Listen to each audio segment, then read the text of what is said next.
no dia 17 de julho do ano 64, a cidade de Roma, a capital do império, a mais rica, mais populosa, mais poderosa cidade, com mais de 1 milhão de habitantes, é incendiada. 7 noites, 6 dias de incêndio. E Nero, o imperador, o verdadeiro incendiário, assiste o espetáculo macabro do alto da torre de Mecenas, vestido de ator, tangendo a sua lira. Quando o incêndio acabou, dos 14 bairros de Roma, 10 deles devastados pelas chamas, um fato acontece muito curiosamente. Os 4 bairros que não foram atingidos pelas chamas eram densamente povoados por judeus e cristãos. Isso deu a Nero um álibi para botar a culpa do incêndio de Roma nos cristãos. Faltou madeira para fazer cruz, tamanha quantidade de crentes crucificados. Quando não tinha mais madeira, os crentes eram cobertos de piche, amarrados nos postes e queimados vivos para iluminar as noites de Roma. A essas alturas, Paulo é o grande líder do Ocidente, e ele é procurado, e ele é caçado, até que botam a mão nele, talvez em Troade, na casa de Carpo. Não deu sequer para pegar sua capa, seus livros, seus pergaminhos, e agora ele é jogado na masmorra Mamertina, um lugar úmido, frio, insalubre, nauseabundo, de onde as pessoas saíam leprosas, ou para o martírio. Pois foi desta masmorra que ele escreve a sua última carta. Porque as 2 cartas, 1 Timóteo e Tito, ele escreveu no interregno da primeira para a segunda prisão. E agora eu peço que você abra sua Bíblia no texto que eu li no começo, para nós encerrarmos. Eu pergunto a vocês, como é que esse homem se sente? Depois de ter sido o grande bandeirante do cristianismo, encerrando a sua biografia, uma masmorra. Acusado. Ele não está preso como um apóstolo, ele está preso como um bandido. É o que ele diz no capítulo 2, verso 9. Acusado de malfeitor. Ele está preso e todos os da Ásia o abandonaram. Ele está preso e até Timóteo está com vergonha dele. Ele está preso e na primeira audiência de sua defesa, ninguém foi a seu favor, antes todos o abandonaram. E então ele é julgado à revelia de qualquer testemunha a seu favor, e ele sai daquela audiência condenado à pena de morte. Por ser cidadão romano, ele não foi crucificado como foi Pedro, ele foi degolado. Mas antes de fechar as cortinas, ele vai dar o seu testemunho. Primeiramente fazendo uma avaliação do seu passado no versículo de número 7. Combati o bom combate, completei a carreira, guardei a fé. Ele vai fazer uma avaliação do seu presente no versículo 6. Quanto a mim, já estou sendo oferecido por libação e o tempo da minha partida é chegado. Ele vai fazer uma avaliação do seu futuro no versículo 8. Já agora a coroa da justiça me está guardada, a qual o Senhor reto juiz me dará naquele dia, e não apenas a mim, mas a todos quantos amam a sua vinda. Esse homem está no corredor da morte, mas esse homem tem segurança, esse homem tem serenidade, esse homem tem convicções inabaláveis. Agora preste atenção nisso. Ele não é um super-homem.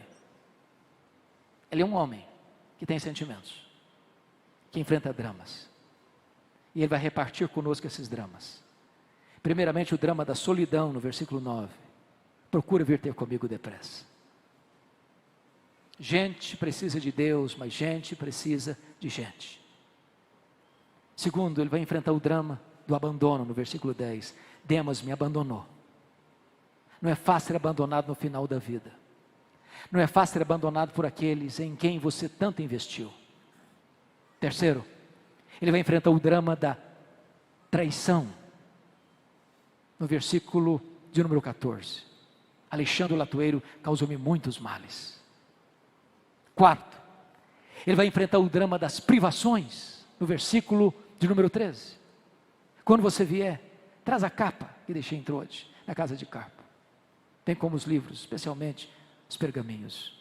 E ele está enfrentando 3 privações. Primeiro, privação emocional. Ele está precisando de gente do lado dele. Segundo, privação mental. Ele precisa ler. Ele não sabe viver sem ler. Ele está morrendo, mas quer estudar. Isso me envergonha, porque tem muita gente que vive a vida inteira sem estudar nada. E Paulo está morrendo e quer estudar mais. Mas ele está enfrentando privação física. Você sabe que na chegada do inverno em Roma, chega a temperaturas abaixo de zero. E dentro de uma masmorra é tão frio lá quanto aqui fora. E você sabe que gente velha sente mais frio do que gente nova. E aquele que é o maior apóstolo, o maior pregador, o maior missionário da história da igreja, não tem sequer uma capa velha para usar na chegada do inverno. E ele está animado com a vida, e enquanto muita gente aqui hoje, talvez, com casa boa, com roupa nova, com mesa farta, está murmurando e reclamando da vida. Mas esse homem enfrenta o maior de todos os dramas. No versículo 6 ele diz: na minha primeira defesa ninguém foi a meu favor. Este é o drama da ingratidão. Mas sabe o que me encanta? E eu encerro aqui. É que no versículo 17 ele diz assim: mas o Senhor me assistiu e me revestiu de forças, para que por meu intermédio a pregação fosse plenamente cumprida e todos os gentios a ouvissem. O que está empolgando esse homem não é ficar livre da prisão, não é enfrentar o martírio. Ele só tem uma bandeira que está desfraldada em sua alma, só tem uma verdade que aquece o seu coração, é que esta palavra seja pregada. O Senhor me assistiu e me revestiu de forças. Só precisa ser revestido de forças quem está fraco. Ele é homem, ele é humano, ele precisa de força. E quando você está com o seu tanque vazio, quando você está andando na reserva, vem o Senhor Deus e enche o seu tanque, e enche o seu coração de esperança, e diz: meu filho, eu estou junto com você. Oh, amados irmãos, quis a providência de Deus que não estivesse registrado na Bíblia o momento final da sua vida. Mas eu vejo essa cena na minha retina, diante dos meus olhos. Eu imagino o que significa estar na fila da morte, marcado para morrer. Contagem regressiva. Todos nós assistimos aquela cena triste de um brasileiro num país asiático, condenado à morte. E certamente todo o esforço da diplomacia brasileira para tentar tirar aquele moço daquela situação, mas não logrou êxito. Ele foi morto mesmo. O dia de Paulo chegou. Talvez aquele carcereiro, homem insensível, com o espectro da morte no seu rosto, recebe na sua mesa um pedaço de papel de couro contendo o nome de um prisioneiro que deveria ser executado naquele dia. Eu imagino esse homem se levantando da sua cadeira, com uma faixa de luz numa mão, com um pesado molho de chaves na outra mão, dando passadas pesadas por aquele corredor escuro e insalubre. Eu imagino aquele homem chegando na porta daquela masmorra e gritando naquela escuridão adentro: prisioneiro Paulo, prisioneiro Paulo, prisioneiro Paulo. E lá do fundo da masmorra o velho responde: sou eu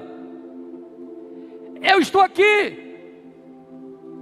Ele é acorrentado, ele é arrancado daquela masmorra, e ele atravessa aquele corredor escuro, e ele é levado ao local da sua execução. Ele era o prisioneiro mais importante daquela masmorra, porque acusado do crime mais grave, o incêndio de Roma, a liderar os incendiários de Roma.